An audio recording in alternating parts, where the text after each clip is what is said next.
예, 저같이 이사야, 예. 오늘은 예, 마지막입니다. 66장 15절에서 24절. 그들의 벌레, 그들의 불. Their own, their fire. 예, 이사 66장 24절. 아주 독특한 말씀이에요. 예. Their worm, their own, their fire. 그들의 벌레도 죽지 않고 그들의 불도 꺼지지 않는다 했는데 이사 66장 24절 같이 이사 66장 24절 같이 읽습니다. 그들이 나아가서 내게 범법한 사람들의 사체들을 보리니 그들의 벌레는 죽지 아니하고 그들의 불은 꺼지지 아니할 것이요 그들이 모든 육체에게 가증함이 되리라.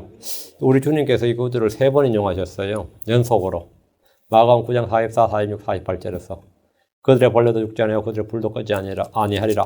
우리 주님께서 지옥을 이야기하시면서 이 구절을 인용하셨는데 네, 오늘 이사야서 마지막 강의입니다. 15절부터 24절까지 하고 다음 시간부터는 이제 레위기를 하겠습니다. 레위기 예. 잠깐 기도하고 시작합시다. 위대하게 거룩한 주 하나님 감사합니다. 은혜롭게 이 시간 말씀을 허락하여 주시고 복을 주셔서 저희로 하여금 늘 하나님의 말씀이 쏟아지도록 저희 마음속에 쏟아지도록 해주시옵소서. 빛이 비친 같이 비가 내린 같이 그렇게 말씀이 저희 속에 임하기를 간구하고 저희가 말씀을 땅이 비를 흡수하듯이 그렇게 잘 흡수해서 저희 마음에 간직하도록 해주시고 마음에 숨겨두고 쌓아두게 하시기를 간구합니다. 전나신 주 하나님 말씀을 깨닫는 영을 주시옵소서. 눈을 밝혀주시고 뜻을 듣는 귀를 주시고 깨닫는 마음도 허락하여 주시고 배우는 즐거움과 기쁨이 넘치도록 하여 주시기를 간구합니다. 믿음과 말씀이 잘 결합할 수 있도록 은혜 허락하여 주시고 말씀이 전달될 때 믿음이 함께 오기를 간구합니다. 주의 영을 신선한 기름으로 기름 부어주시기를 간구합니다. 은혜 베풀어 주십시오. 감사드리며 주의 성기도합니다. 아멘. 예, 이사야서의 마지막 장 마지막 절은 이 불못에 관한 불호수에 관한 선포로 끝이 납니다. 대미를 장식하는 말이 좀 그들의 벌레도 죽지 않고 그들의 불도 꺼지지 아니하리라 이렇게 예, 끝이 이제 지옥이죠. 지옥 불호수 불못으로 지나는데 24절을 보시면 그들이 나아가서 내게 범법한 사람들의 사체들을 보리니 칼카시즈 시체 데드 바디 시체들을 보리니 말이에요. 사체들을 보리니 그들의 벌레는 죽지 아니하고 그들의 불은 꺼지지 아니할 것이요 그들이 모든 육체에게 가증함이 되리라 했습니다. 이것은 지옥의 모습이기도 한지라 우리 주님께서 연이어 3번이나 반복해서 인용을 하셨습니다. 마가복음 9장 44절, 46절, 48절에서 지옥을 말씀하시면서 거기서는 그들의 벌레도 죽지 아니하고 불도 꺼지지 아니하느니라 이렇게 하셨습니다. 현대 역본들은 이 구절을 감당하기 어려웠던지라 2번은 삭제해버리고 44절, 46절은 삭제해버리고 48절 한 번만 남겨놓습니다. 현대 역본들은 성경에서 지옥이란 말, 이 지옥이란 단어를 지우는데 최선을 다하고 있습니다. 킹제임스 성경에서 지옥이란 단어는 54구절에 나옵니다. 그러나 개역 성경을 보면 구약 성경은 지옥이 단 한 번도 안 나옵니다. 개역 성경은 구약의 지옥이 단 한 번도 나오지 않고 신약 성경은 13번이 나옵니다. 그게 전부예요. 주께서 가장 자주 하신 말씀의 주제가 지옥입니다. 신약에서 무려 23번이나 지옥에 대해서 말씀하셨습니다. 형제에게 너 어리석은 자여라고 말한 자는 지옥불의 위험에 처하게 된다 이렇게 말씀하셨고 주님은 내 오른 눈이 너를 실족하게 하거든 그것을 빼내버리라. 내 오른손이 너를 실족하게 하거든 그것을 찍어 내게서 내버리라 하시면서 2번이나 내 지체 중에 하나가 육신의 몸 중에 하나가 없어지고 내 온몸이 지옥에 던져지지 않는 것이 내게 유익하니라고 하셨습니다. 사람의 눈이나 손이나 발이 없이 생명으로 들어가는 것이 온몸이 불타는 지옥으로 가는 것보다 더 낫다는 말입니다. 사망은 이 땅에서 몸을 멸하는 것이지만 지옥은 땅의 중심부에서 혼과 몸을 멸하는 것입니다. 현 세상에서 사람들은 혼이 지옥으로 떨어지지만 하늘의 왕국에서는 산채로 불못에 던져집니다. 주 예수님은 하늘보다 지옥에 대해서 훨씬 더 자주 말씀하셨습니다. 마태복음 10장 28절 몸은 죽여도 혼은 능히 죽이지 못하는 자들을 두려워하지 말고 오직 혼과 몸을 다 능히 지옥에서 멸하시는 분을 두려워하라.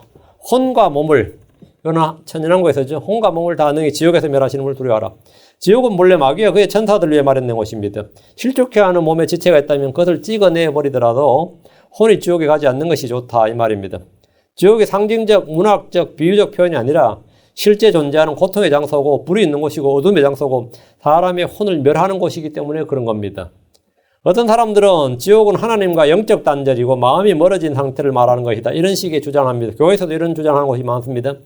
지옥은 문자 그대로 불이 있고 어두움이 있는 literal place입니다. literal physical place예요. 지옥은 그들의 불도 꺼지지 않고 벌레도 꺼지지 않는 곳입니다.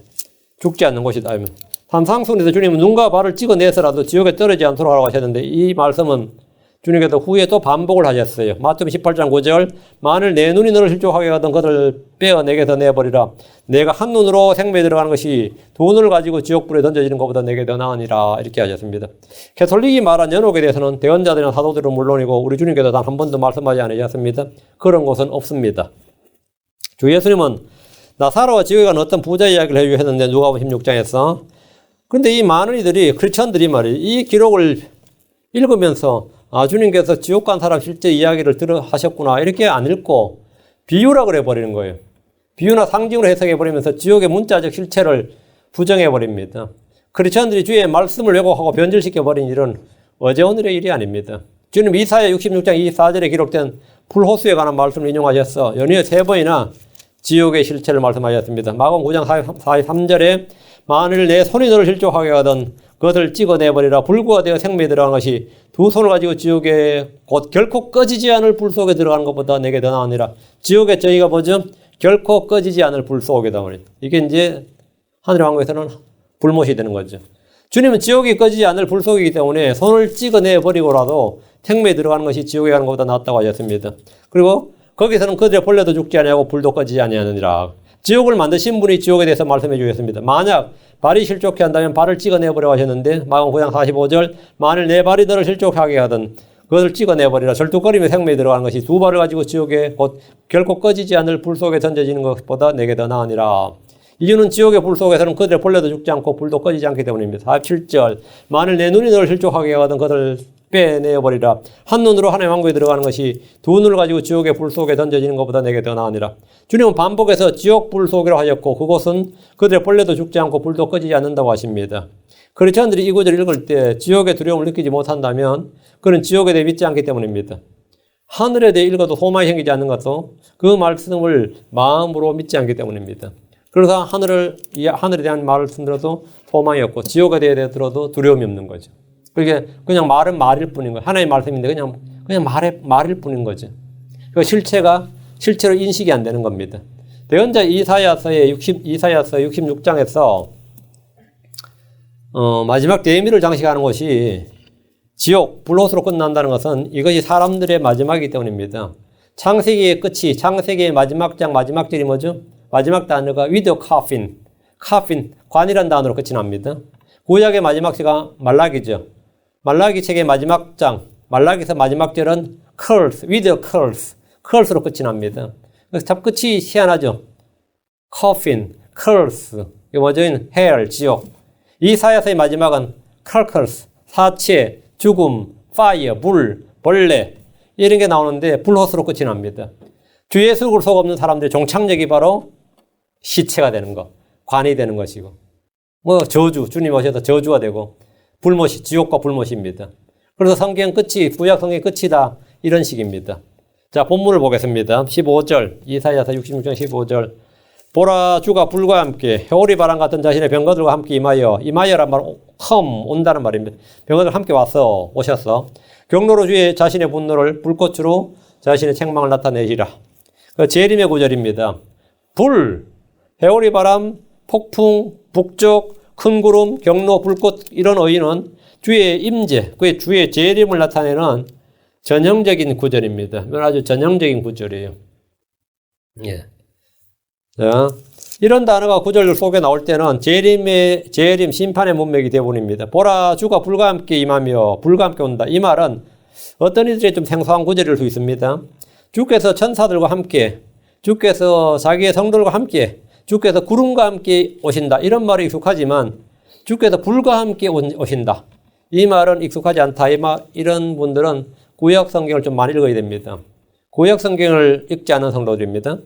시편 29편 7절에 주의 음성이 불꽃들을 가르는도다 하였고 이사야 10장 17절에 이스라엘의 빛은 불이 되며 그의 거룩한 이는 불꽃이 되리라. 그것이 하루에 그의 가시와 찔레를 태우고 삼키며 이스라엘의 거룩한 이는 불꽃이 되리라.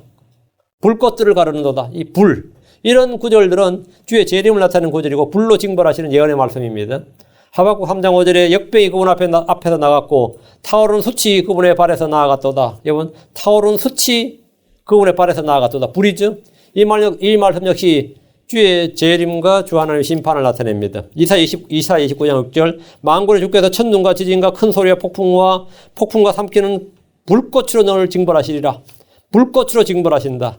주께서 불과 함께 오신다는 것은 그분께서 오셔서 불로 심판하시기 때문인데 이런 구절은 구약에 굉장히 많습니다.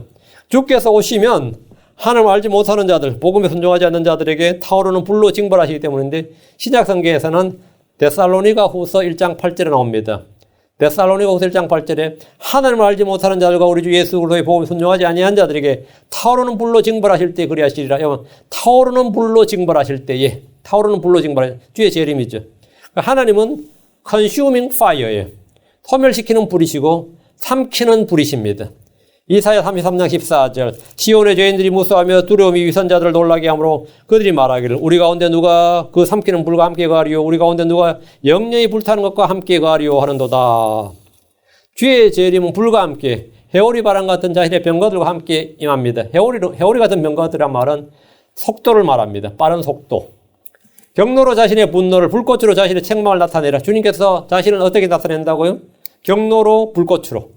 주께서 오셔서 이 땅 육체들을 심판하신 장면인데 주께서 자신의 책망을 불꽃으로 나타내시면 온 땅이 불타게 됩니다.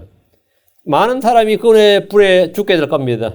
주의 입에서 칼이 나오고 광채가 나오고 불이 나온다는 것은 뭐 공상과학 소설이랑 헐리우드 영화에 나오는 이야기 아닙니다. 헐리우드 영화에 나오는 요즘 마블 시리즈의 최강의 전사가 누구지? 행성을 막 때려 부수던데 보니까 누구의 에디야? 마블의 최강의 그 보석 5개가 6개 가진 놈 누구야? 타노스. 타노스가 불로 뭐 한다 쳐도 주의 재림하고 비교할 수 있는 거 아니에요. 그애는 뭐 한번 성질 나면 뭐 행성을 막 때려 부수나 보던데. 행성을 때려 부순다. 자신의 성질을 뭘로 나타내는 거죠? 그 폭력으로 나타내는 거죠. 주님은 자신의 진노와 경로를 뭘로 나타낸다고요? 예, 불꽃으로 나타낸다고요. 불꽃으로 나타낸다는 뭐죠? 불로 나타낸다고요. 불로. 그럼 불로 나타나면 이 불이 어떻게 될 것 같아요? 진짜 헐리우드 영화의 한 장면은 상상이 되네요. 뉴욕 시내가 불로 쫙 다 망한다 생각 한번 해봐. 뉴욕 시내가 아니라 온 지구상이 불로 그냥 쫙 타들어가는 한번 생각해봐요. 아, 엄청난 이야기네요. 응? 다시 15절. 보라, 주께서 불과 함께 호리바람 같은 자신의 병거들과 함께 임하여 영광의 구름이 주의 임재를 나타내듯 해오리바람 역시 주의 재림, 주의 임재와 연관되어 있습니다. 욥기 38장 1절에 그때 주께서 해오리바람 속에서 욥에게 응답하여 이르시되 주께서 해오리바람 속에서 욥에게 응답했다. 이거 독특한 말씀이죠. 주님 빛 가운데서 아니면 어둠 가운데서 불 가운데서 이게 아니고 모세한테는 어땠어요? 불꽃 가운데서죠. 근데 지금 욥한테 나타날 때는 해오리 바람 속에서 욥에게 응답했다. 욥기 40장 6절에 그때 주께서 해오리 바람 속에서 욥에게 응답하여 이르시되 두 번 연속하시는 말씀이 주님이 해오리 바람 속에서 이 모습은 영광의 구름과 함께한 모습이 아닙니다. 성전 봉헌이라 성막 봉헌, 성전 봉헌 때는 어땠습니까? 영광의 구름, 세키나, 영광의 구름이나 헌물을 바칠 때 위에서 이만 하늘에 불이 내렸어요. 그 불이 막 희생물 다 태웠습니다. 불로 응답하실 때와 달리 해오리 바람과 함께 나타나서 욥에게 말씀하셨단 말이죠. 욥기는 대환란을 예표하는 성경입니다. 욥은 마귀에게 시험과 고난을 받고 끝까지 견딘 성도를 예표합니다. 욥기는 대환란의 후 3년 반과 같이 42장으로 되어 있습니다. 42개월, 42장. 욥기 마지막 부분에 해오리 바람과 함께 욥에게 나타나신 하나님은 대환란 끝에 오시는 주 하나님의 모습과 같습니다. 욥은 주를 만난 후에 회개하고 모든 걸 회복했습니다. 이스라엘 역시 주를 직접 만나 뵙고 나서 회개하고 모든 걸 회복합니다. 그들 욥과 똑같이 귀로 듣기만 해서 하였더니 이제 주를 보나이다. 뭐 이래 되는 거죠. 그리고 주님 앞에 헌물을 드리고 회개하고 다 회복된다. 마귀 올무에서 회복되는 거죠. 자문장 27절에 그때 내 두려움이 황폐한같이 이르고 내 멸망이 해오리 바람같이 이르며 내게 고난과 번민이 이르리라. 여러분 내 두려움이 황폐한같이 이르고 내 멸망이 해오리 바람같이 해오리 바람이 나오죠. 주의 심판으로 임하는 멸망을 해오리 바람같이 이르며 이렇게 말합니다. 자 16절 이사 66장 16절 주가 불과 자신의 칼로 모든 육체가 별로 나리니 주에게 죽임을 당할 자가 많으리라. 주에게 죽임을 당할 자가 많으니라. 주님 사람을 죽이신다 이거예요. 주가 불과 자신의 칼로 모든 육체가 별로 나리니 재림해 주는 이 땅에 자신의 살과 피가 아니라 불과 칼로 만나십니다. 주가 불과 자신의 칼로 모든 육체가 변론하니 이 말씀은 말과 혀가 아니라 불과 칼로 사람을 대하시겠다는 겁니다. 초림 때 주님은 말씀과 권능으로 사람들을 만나셨고 대하셨습니다. 주의 재림은 어떤 이들에게는 구원이고 기쁨이지만 어떤 이들에게는 재앙입니다. 주를 대적하던 많은 이들이 주의 재림으로 인해 심판을 받게 됩니다. 주께서 불과 자신의 칼로 모든 육체가 변론하면 그들 어떻게 되겠습니까? 죽임을 당합니다. 주의 불, 주의 칼에 죽임을 당할 자가 얼마나 많을지는 상상해 보십시오. 아마겟돈 전쟁에서 2억의 기병대가 죽습니다. 2억의 기병대가 죽어요. 그 외에 주를 대적할 모든 이들이 다 죽임을 당할 겁니다. 그래서 싹 쓰는 거죠. 계시록 19장 15절에 그분의 입에서 예리한 검이 나오는데 그분께서 그 검으로 민족들을 치시고 또 철장으로 그들을 다스리시리라. 또 그분께서 전능자 하나님의 맹렬한 진노의 포도즙틀을 밟으시며 주께 죽임을 당할 자가 많다는 걸 보여줍니다. 주의 초림은 세상을 구원하는 사역이지만 주의 재림은 세상을 심판하는 것이 그분의 주된 사역입니다. 불과 칼이다. 이것은 재림의 주 예수님의 사역을 보여주는 한마디입니다. 불과 칼. 다음 역병, 해오리 바람 이런 거죠. 초림의 어린 양은 세상을 위해 죽으러 오셨지만 재림의 사자, 라이언. 재림 때는 사자, 라이언이죠. 세상을 심판하러 오십니다. 하늘의 왕국에서도 주에게 죽임을 당할 육체가 많습니다. 하늘의 왕국은 의의 왕국입니다. 하늘의 왕국에서도 하늘의 왕국에서 주님은 철장으로 다스리십니다. 17절 자기를 거룩히 구별하고 동산에서 한가운데 있는 나무 뒤에서 자기를 정결하게 하며 돼지고기를 먹고 가지한 것과 쥐를 먹는 자들이 함께 소멸되리라. 주가 말하노라. 하늘의 왕국은 의의 왕국, 화평의 왕국입니다. 그럼에도 사람들 중에는 죄를 짓는 이들이 많습니다.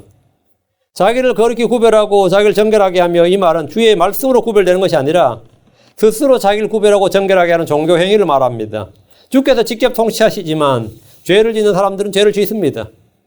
사탄은 깊은 구덩이에 천년 동안 갇히고 짐승과 거짓된 언자들이 산채로 불못에 던져졌고 우상들은 모두 제거되었고 마귀들과 부자한 영들이 전혀 없는 세상에서도 사람들은 죄를 짓습니다. 죄는 환경의 문제가 아닙니다. 아무리 살기 좋은 환경에 갖다 놔도 아무 부족함이 없는 환경에 갖다 놔도 죄는 짓습니다. 여러분이 무인도에 살아도 죄는 지어요.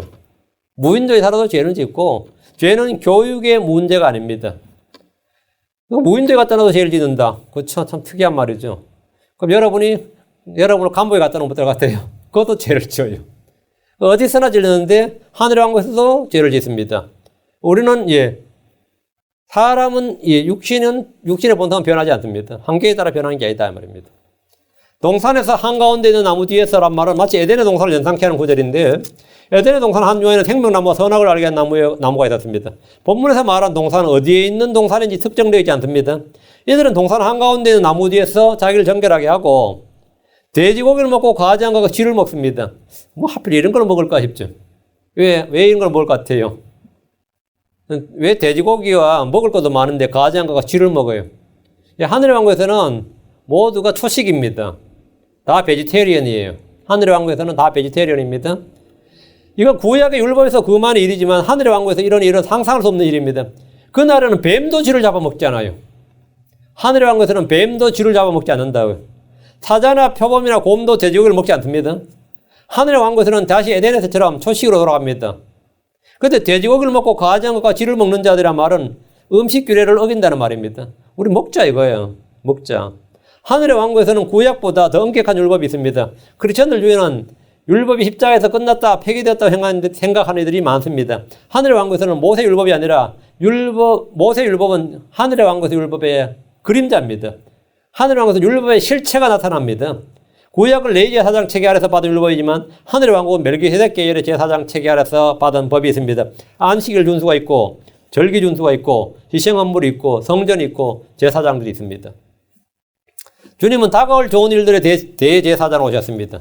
다가올 좋은 일들의 대제사장으로 오셨다 그래요. 다가올 좋은 일들.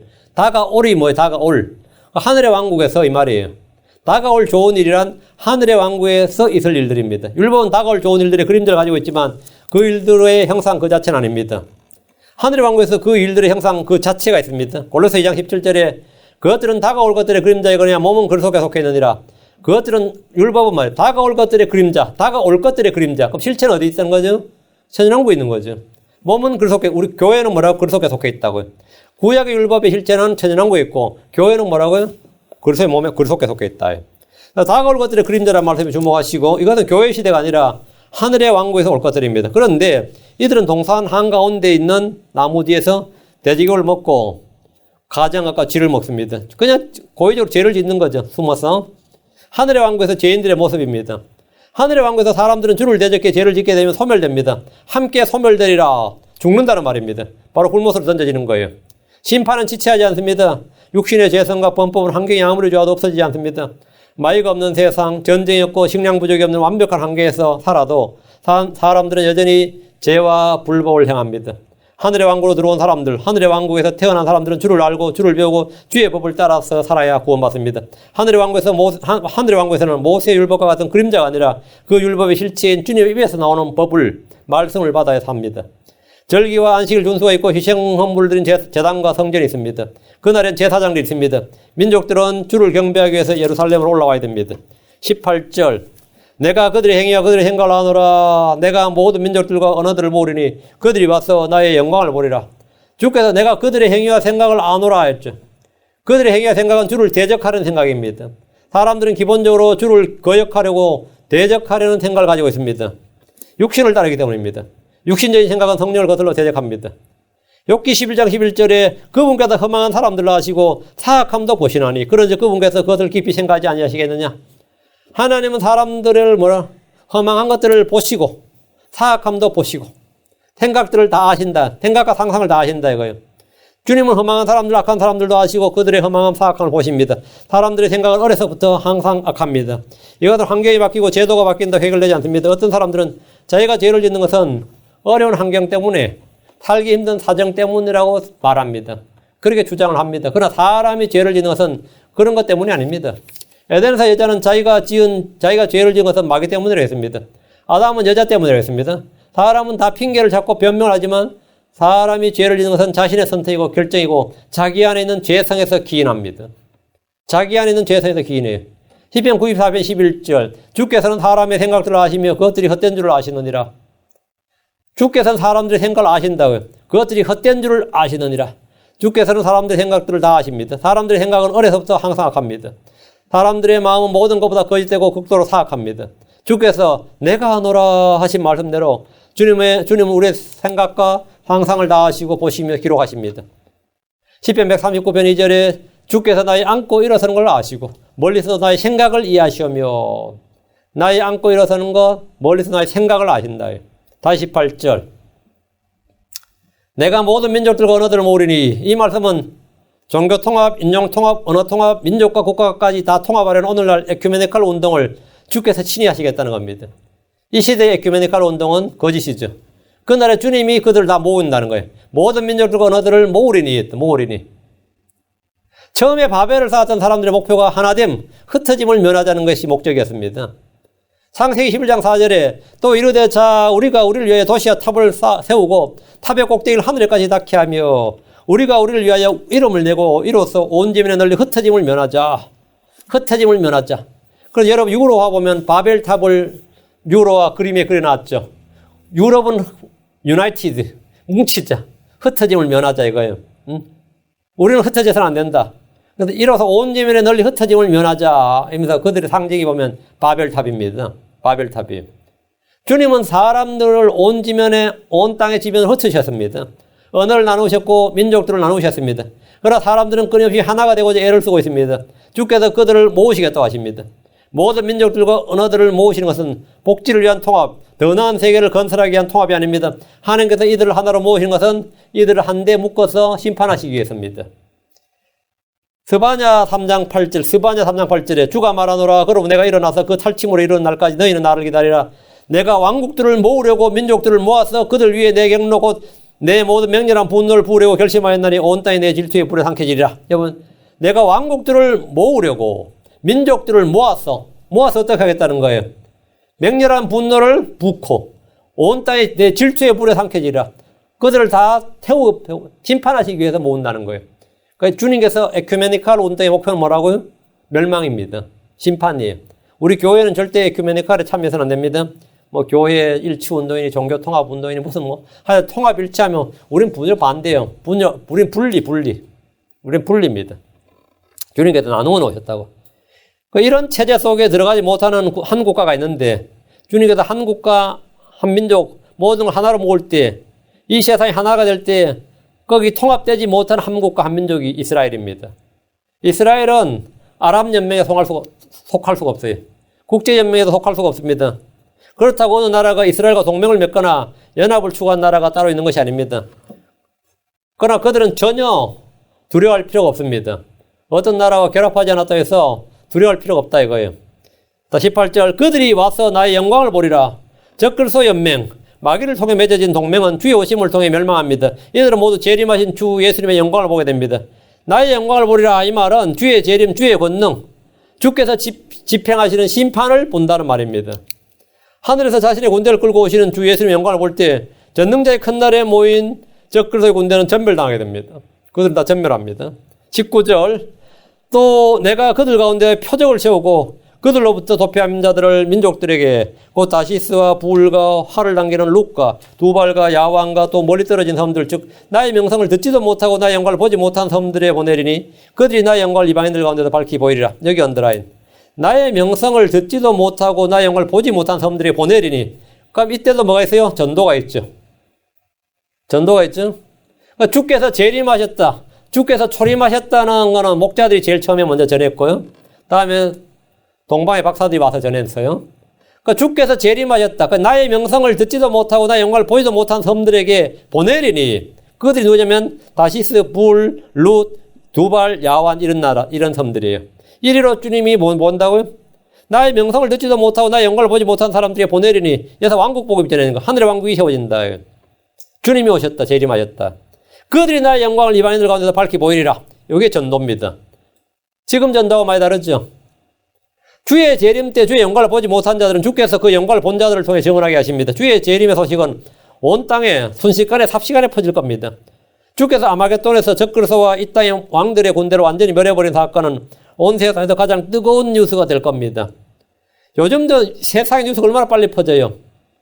이번에 다뉴브 강에서 유람선이 뒤집어졌다. 한국 사람이 거기 타고 있었다. 거의 다 죽었다. 금방 온 세상에 다 퍼졌죠. 다 퍼졌습니다. 어젯밤에 지구촌 반대편에 있었던 일이 오늘 아침에 다 뉴스로 나온단 말이죠. 이렇게 빨리 퍼지는데 예수 그리스도의 재림도 마찬가지. 주께서 아마겟돈에서 적그리스도와 이 땅의 왕들의 군대를 완전히 멸해버린 사건은 그 2억의 기병대가 멸망했다, 전멸당했다, 피가 1천 스타디온에 퍼졌다, 강을 이뤘다 이런 소식은 온 세상에 그냥 쫙 퍼져버린 거죠. 그럼 듣는 사람이 어떻겠어요? 달달 떨리죠. 그래서 두려움과 공포죠. 공포와 전율이지, 이거는. 그래서 이런 하나님께서 친히 재림하셔서, 주님 친히 오셔서, 완전히 군대를 멸해버리시고, 적그리스도와 점성과 거짓의 연전을 불못에 던져버리셨다. 용과 그의 제자들 전부 다 묶어서 집어넣었다. 이런 거는, 진짜 듣는 사람 귀가 울리는 이야기입니다. 예수님이 재림하셨다는 소식은 주 예수 그리스도의 명성을 듣지 못하고 그런 영광을 보지 못한 섬들에게도 널리 알려질 겁니다. 초림의 예수님에 대한 소식이 온 세상에 퍼진 것과는 비교할 수 없이 빠른 속도로 온 세상 모든 사람들이 주의 재림의 소식이 전해질 겁니다. 주의 재림을 선포하는 이들은 자기들이 보고 들은 것들을 밝히 보일 겁니다. 19절에 그들이 나의 영광을 이방인들 가운데서 밝히 보이리라. 본 자들은 말 안 할 수가 없어요. 주의 재림의 영광을 본 사람들은 말 안 할 수가 없다고요. 초림의 예수 그리스도, 우리가 예수를 믿어도 말 안 할 수가 없는데 재림의 예수 그리스도를 본 사람들은 그걸 어떻게 입을 다물고 있어요. 대관할 때 왕국 복을 전한 자들, 영존한 복을 전한 천사들과 달리 이들은 주의 재림을 전합니다. 주께서 오셨다. 주께서 민족들을 심판하셨다.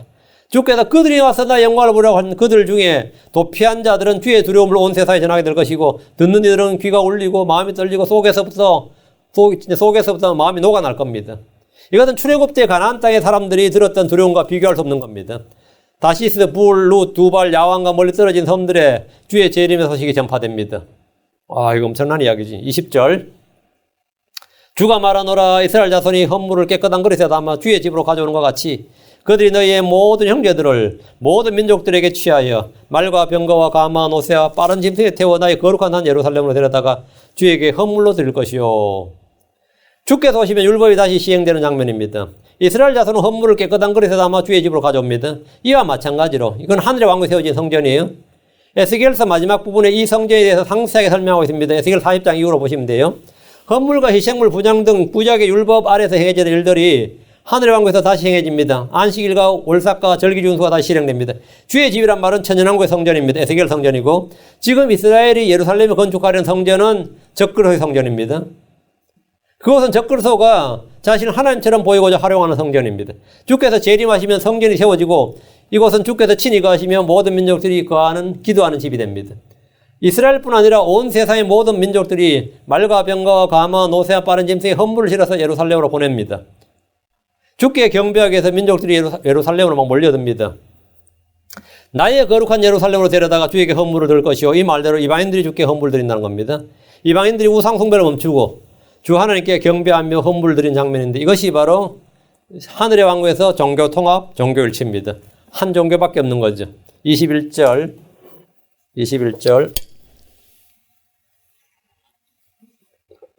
또 나는 그들 중에서 취하여 제사장과 레위 사람을 삼으리라 주가 말하노라.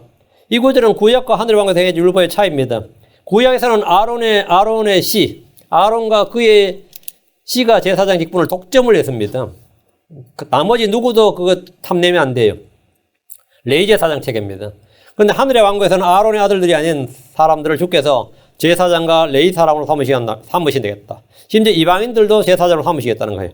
교회 시대는 크리스천들이 모두 영적 제사장이고 하나님의 제사장입니다. 하늘의 왕국에서는 우리가 왕과 제사장으로서 그분과 함께 통치합니다. 레위 제사장 체계 아닙니다. 제사장 체계가 구약, 신약, 하늘의 왕국이 다 다르죠. 22절. 내가 만들 새 하늘들과 새 땅이 내 앞에 남아있을 것 같이 너희 씨와 너희 이름도 남아있으리라 주가 말하노라. 새 하늘과 새 땅은 하늘의 왕국이 천년 동안 지속된 후에 그 다음에 지금 있는 하늘과 땅이 불로 소멸되고 주께서 창조하시는 새 하늘과 새 땅입니다. 이 지금 보이는 지금 있는 하늘과 땅이 완전히 없어지는 거예요. 완전히 소멸되고 녹아나서 없어져 버립니다. 지금 있는 하늘과 땅은 영원한 것이 아닙니다. 주님께서 이건 여러 번 말씀하셨어요. 우리 주께서 누가복음 21장 33절에 하늘과 땅은 없어지겠으나 내 말도 없어지지 아니하리라.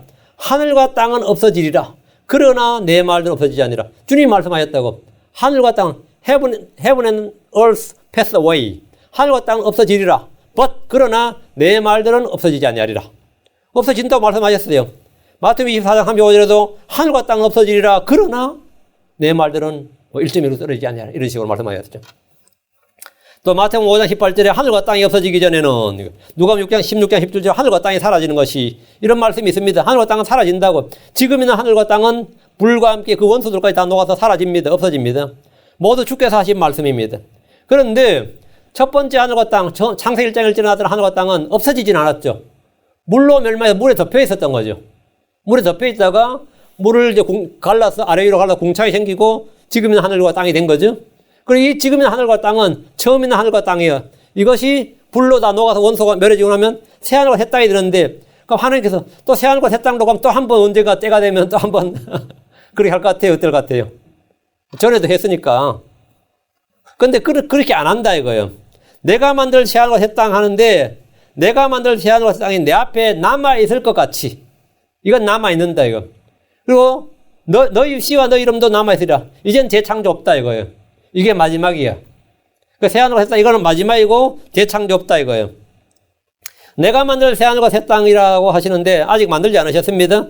주께서 새하늘과 새 땅을 만드시면 그 하늘과 그 땅은 주 앞에 남아 있습니다. 다시 없어지거나 사라지지 않습니다.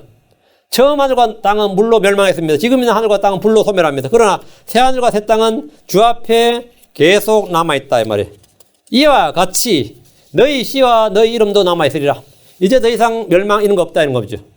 영원 세계로 들어간 사람은 영원히 남습니다. 첫 열매에 속한 자들은 영원히 남습니다. 주께서 취한 제사장과 레위 사람들은 영원히 남습니다. 하늘의 왕국에서 구원받은 사람들은 새하늘과 새 땅과 같이 남는다 이거예요.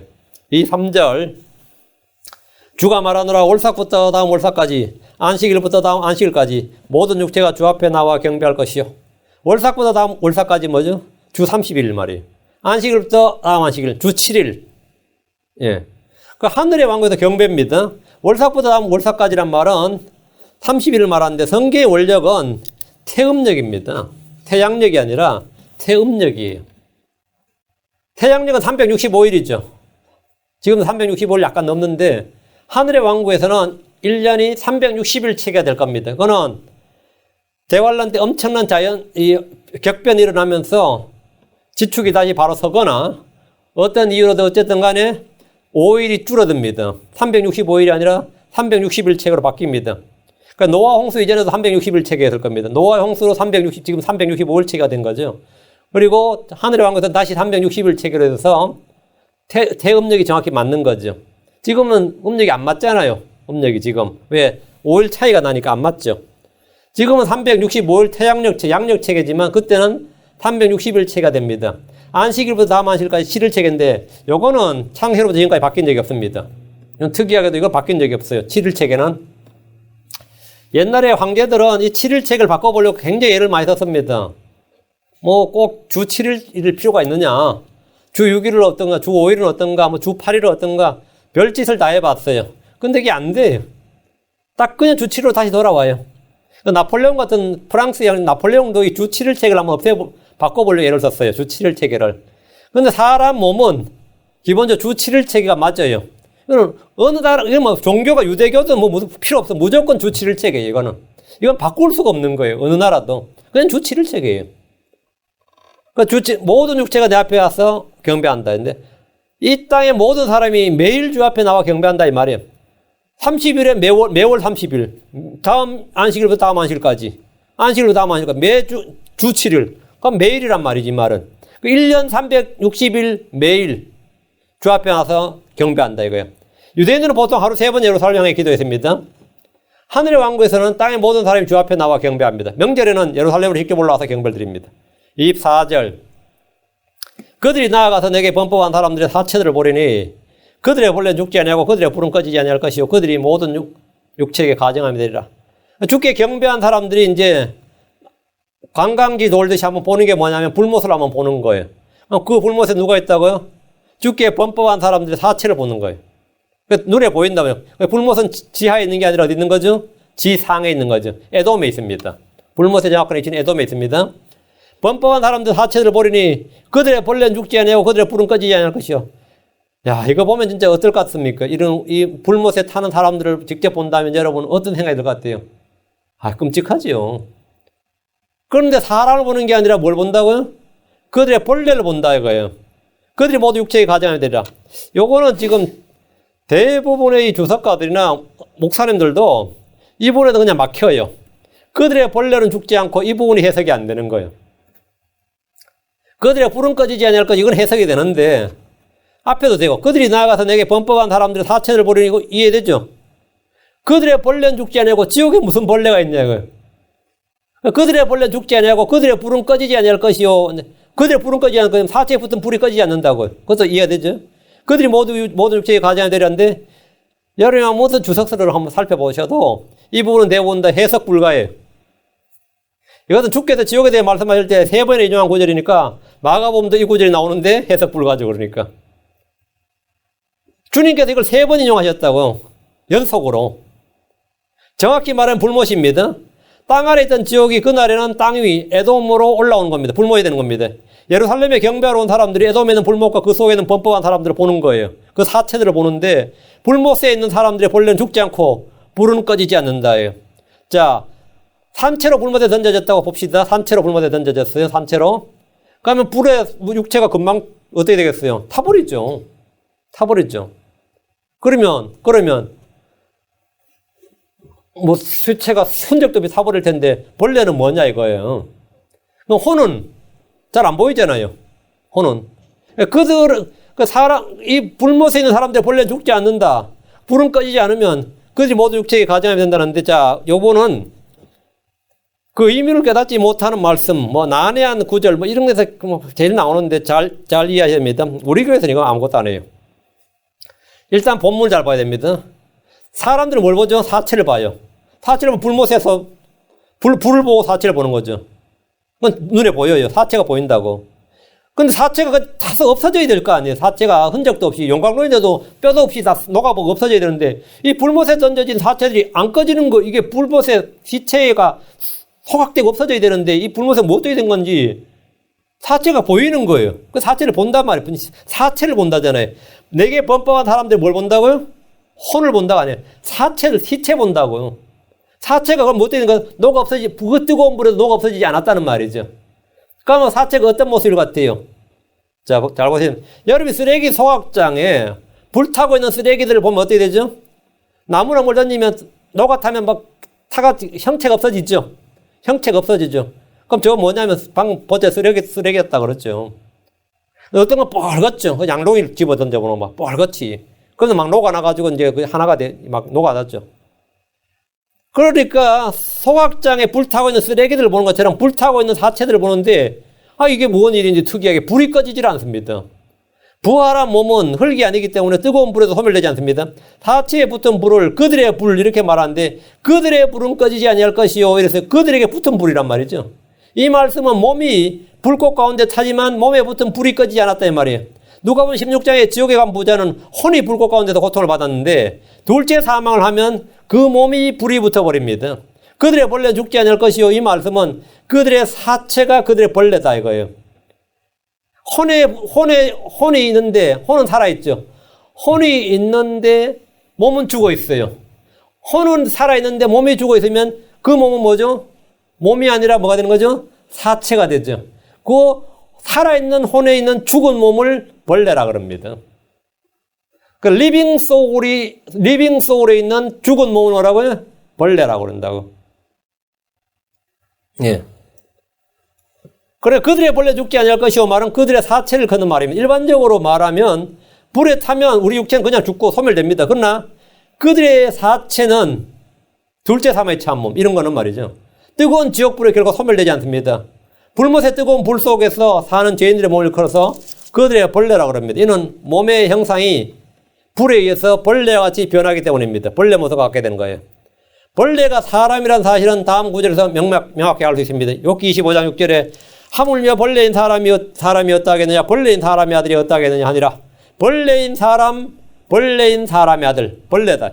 욥은 죄인인 사람들을 벌레인 사람의 아들이라고 했습니다. 하늘로 들림받은 사람들은 하나님의 거룩한 천사가 되고 하나님의 아들의 형상을 입습니다. 하나님의 형상을 입게 되지만 지옥으로 떨어진 사람은 짐승의 형상, 단 벌레가 됩니다. 자, 하늘에 올라간 사람은 뭐가 된다고요? 천사와 같이 되고 하나님 천사, 하나님 거룩한 천사, 하나님 아들의 형상이 되고 지옥으로 떨어진 사람은 짐승의 형상, 벌레 형상이 된다는 거예요.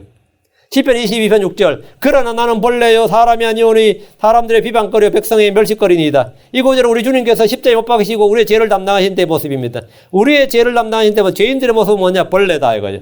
주님은 죄가 되시고 저주가 되셨습니다. 이때 모습은 나는 벌레요 사람이 아니오니 이랬습니다. 지옥에 떨어진 사람들은 뭐라? 벌레다 이거예요.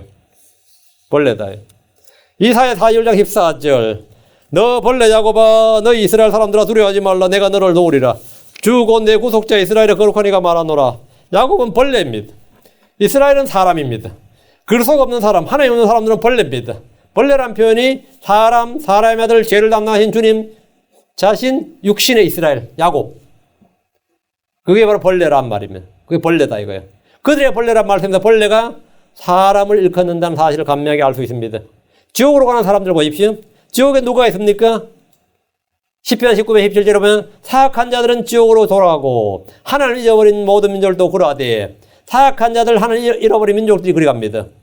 다음에 이사야 14장 15절에 그러나 너는 끌려가 지옥으로 그 구덩이의 옆면들로 내려가려다.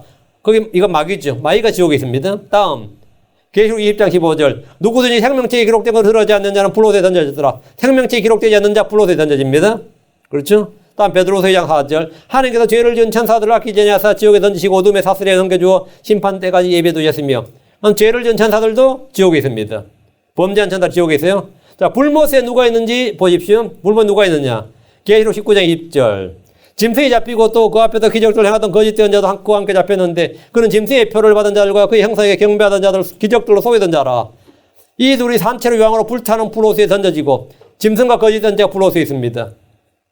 또 다음 계시록 21장 8절 그러나 두려워하는 자들과 믿지 않는 자들과 가증한 자들과 살인자들과 음행을 삼는 자들과 마법사들과 우상숭배자들과 모든 거짓말하는 자들 거짓말쟁이들은 불과 유황으로 타는 호수에서 자기 생명책에 기록된 것으로 드러나지 않는 자는 불과 유황으로 타는 호수에서 자기 몫을 받으니 이것은 둘째 사망이라.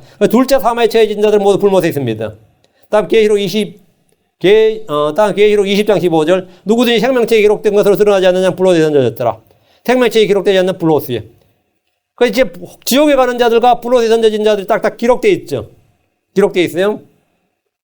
주님의 말씀에 따르면 본래 지옥은 마귀와 그의 천사들을 위해 예비된 것입니다. 그런데 거기에는 마귀에게 속한 사람들, 마귀의 자녀들이 거하게 됩니다. 육신의 장막과 달리 부활해서 둘째 사망을 한 이들의 사체는 불 속에서 죽지 않는데 이것을 일컬어서 그들의 본래는 죽지 아니하고 그들의 불은 꺼지지 않을 것이요 이렇게 말씀한 겁니다. 우리 주님은 이 말씀을 3번이나 반복하셨습니다. 대언자 이사야는 하늘의 왕국과 새하늘과 새 땅까지 모두 예언했고 불못에 던져진 사람들에 대해서 말하고 이 책을 끝맺습니다.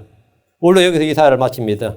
우리는 이제 하늘에 올라가는 자들이, 하늘에 있는 자들이고, 하늘에 처소들에 있다가 이 땅에 내려왔다, 새 예루살렘에 사는 자들이고, 지옥에 던져졌다가 불호수에 던져지는 자들은 이제 둘째 사망에 처한 자들입니다.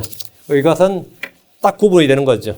딱 구분이 되는데, 불호수에 던져진 자들은 그들의 본래도 죽지 아니하고, 그들의 본래 죽지 아니하고, 그들의 불도 꺼지지 아니하더라. 뭐, 이렇게 됩니다. 아주 끔찍한 장면입니다. 예. 여기까지 이사야서를 하고, 이제, 이사야서를 이제 구약의 복음서라 그래서 저희가 이사야 53장, 55장 이런 건 따로 떼내서 다루었습니다. 여러분 그런 건 따로 정리하시고, 예, 구약에 나오는 구약의 복음서라 그래요. 신약적인 내용서 가장 많은 성경입니다. 그리고 천연왕국까지 또 영원세계까지 다루고 있는데 우리가 이 전체 66장을 173강, 총 173장을 했어요. 아마 이 정도 양은 어떤 신학교 수업을 해도 20학점짜리 들어도 이만큼 못 써도 20학점짜리란 말은 20시간밖에 안 듣는다 뜻입니다. 저희는 173시간 했어요. 이거는 뭐 20학점짜리 들으면 한 학기 20학점짜리 들으면 거의 5학기 들어야 됩니다. 예. 4년 듣고 그러나 한 학기를 더 들어야 돼요. 4년 듣고.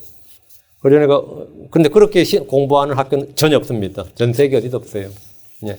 보통 뭐 크레딧 12 이런 식이지. 뭐 A 12, 16, 20도 없습니다. 20까지 나가지 안 나갑니다.